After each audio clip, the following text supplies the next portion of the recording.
জিনেরা কেন মানুষের বাসায় চুরি করে থাকে? জিন আল্লাহ তাআলার শ্রেষ্ঠ এক অদৃশ্য মাখলুক। মহান আল্লাহ তাআলা জিনদেরকে এমন সব অলৌকিক ক্ষমতা দিয়েছেন, জিনের অস্তিত্ব এবং কর্মকাণ্ডের প্রমাণস্বরূপ পবিত্র কোরআনে আয়াত বর্ণিত হয়েছে। ইরশাদ হয়েছে, নিশ্চয় আল্লাহ জিন ও মানব জাতিকে সৃষ্টি করেছেন একমাত্র তারই ইবাদতের জন্য। সূরা জারিয়াত আয়াত 56।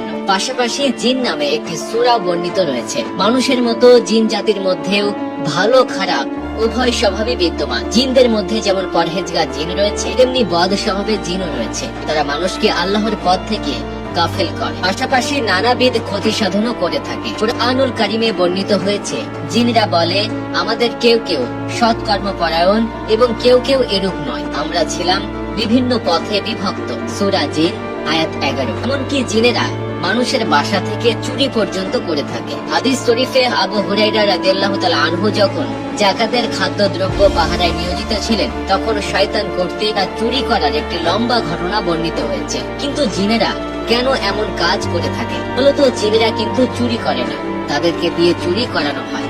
সত্যি বলতে কুফরি কালাম তথা কালো জাদু চর্চাকারী সাধকদের প্ররোচনা ও আদেশেই জিনেরা নির্দিষ্ট ব্যক্তিদের বাড়িতে চুরি করে থাকে। ইমাম ইবনু তাইয়্যিমা তার গ্রন্থ আল ফুরকান বাইনাল হাক্কি ওয়াল বাতিলে উল্লেখ করেছেন, জিন শয়তানরা অনিষ্ট সাধন করে এবং ফিতনা সৃষ্টি করে মজা পায়। এটা করতে পছন্দ করে, যদিও এতে তাদের কোনো উপকার না থাকে। অন্যের ক্ষতি করার লক্ষ্যে কালো জাদুর আশ্রয় নেয়ার ঘটনা এখন অহরহ ঘটে। জাদুগ্রস্ত ব্যক্তির শারীরিক ও মানসিক ক্ষতি সাধনের পাশাপাশি তাকে আর্থিক অসঙ্গতির মুখে ফেলতে জিন কর্তৃক এমন চুরির কাজ করানো হয়।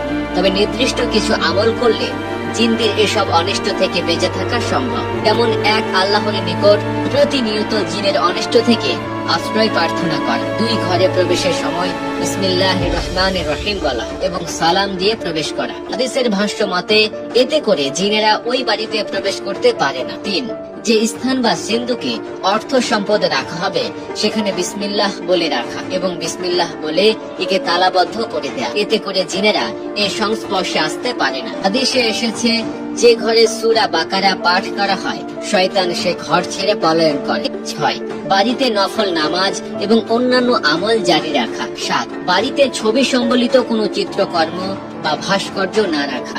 রহমতের ফেরেশতা বাড়িতে প্রবেশ করতে পারেন না, ফলে দুষ্ট জিনের প্রবেশ করা সহজ হয়। আল্লাহ তাআলা আমাদের জিন ও মানুষের সকল প্রকার অনিষ্ট থেকে হেফাজত করুন। আমিন।